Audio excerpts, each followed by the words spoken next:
কিখানে দেবো আমি কি জানি? আমি কি এবারই বাবুসি? সাদা কালো পর্দা থেকে আজকের ডিজিটাল স্ক্রিন, এই দীর্ঘ পথ চলায় শুধু সিনেমা বদলায়নি, বদলেছে একটা জাতির স্বপ্ন, আবেগ আর প্রতিবাদের ভাষা। 200-র বেশি সার্ভিস ও ফিচারে লেনদেনের সব বিকাশ অ্যাপে সম্ভব। 1898 সালে যখন ঢাকার মাটিতে প্রথমবারের মতো বায়োস্কোপ চলল, কেউ কি ভেবেছিল এই আলো ছায়ার খেলা একদিন হয়ে উঠবে আমাদের ইতিহাসের আয়না? আজ আমরা শুনব বাংলাদেশের চলচ্চিত্রের সেই উত্থান, পতন আর পুনর্জাগরণের গল্প। বিংশ শতাব্দীর শুরুতে ঢাকার নবাব পরিবারের হাত ধরে শুরু হয় এই যাত্রা। নির্মিত হয় সুকুমারী আর পূর্ণদৈর্ঘ্য চলচ্চিত্র দ্য লাস্ট কিস। কিন্তু আসল লড়াই শুরু হয় 47-এর দেশভাগের পর। 1956 সালে যখন চারিদিকে অর্থনৈতিক আর সাংস্কৃতিক চাপ, তখনই জাদুকরের মতো আবির্ভূত হলেন আব্দুল জব্বার খান। তার হাত ধরেই আমরা পেলাম আমাদের প্রথম সবাক চলচ্চিত্র মুখ ও মুখোশ। এটি শুধু একটি সিনেমাই ছিল না, ছিল আমাদের নিজস্ব পরিচয়ের এক নীরব প্রতিবাদ।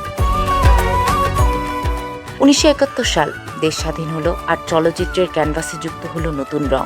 চাষী নজরুল ইসলামের ওরা 11 জন দিয়ে শুরু হলো আরেক নতুন অধ্যায়। 70 থেকে 90-এর দশক, যাকে আমরা বলি চলচ্চিত্রের সোনালী যুগ। জহির রায়হান কিংবা আলমগীর কবিরের মতো শিল্পীরা সিনেমাকে শুধু বিনোদনের খাঁচায় বন্দি রাখেননি, বরং সমাজ সচেতন এক হাতিয়ারে রূপ দিয়েছিলেন।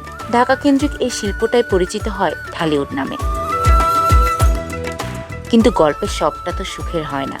90-এর দশকে সালমান শাহের আকাশচুম্বী জনপ্রিয়তা যখন তুঙ্গে, তখনই 1996 সালে তার অকাল মৃত্যু ঢালিউডে এক গভীর অন্ধকার নিয়ে আসে। এরপর শুরু হলো দীর্ঘ ধস। গল্পের একঘেয়েমি, সস্তা নকল আর পাইরেসির ছোবলে একে একে বন্ধ হয়ে যেতে লাগলো প্রেক্ষাগৃহ। 2000-এর দশকে এসে মনে হচ্ছিল এই শিল্পভূষি তার শেষ নিঃশ্বাসটুকু হারিয়ে ফেলছে। ইতিহাস বলে বিনাশের পরেই আসে নতুন সৃষ্টি। 2010-এর দশক থেকে একদল নতুন নির্মাতা আর ডিজিটাল প্রযুক্তির হাত ধরে শুরু হলো এক নীরব বিপ্লব। ওটিটি প্ল্যাটফর্মগুলো খুলে দিল সম্ভাবনার নতুন দুয়ার। এখন আমাদের সিনেমা আর কেবল অনুকরণ নয়, বরং নিজস্ব নান্দনিকতায় বিশ্বমুখী হয়ে উঠছে। অর্থ সংকট কিংবা হলের অভাব এখনও চ্যালেঞ্জ আছে ঠিকই, কিন্তু নতুন দিগন্তের আলো আমাদের চোখের সামনে স্পষ্ট। বাংলাদেশের চলচ্চিত্রের যে এই দীর্ঘ পথ চলা, আপনার শৈশবের কোন সিনেমাটি আপনাকে সবচেয়ে বেশি আপ্লুত করে? জানান আমাদের মন্তব্যের ঘরে।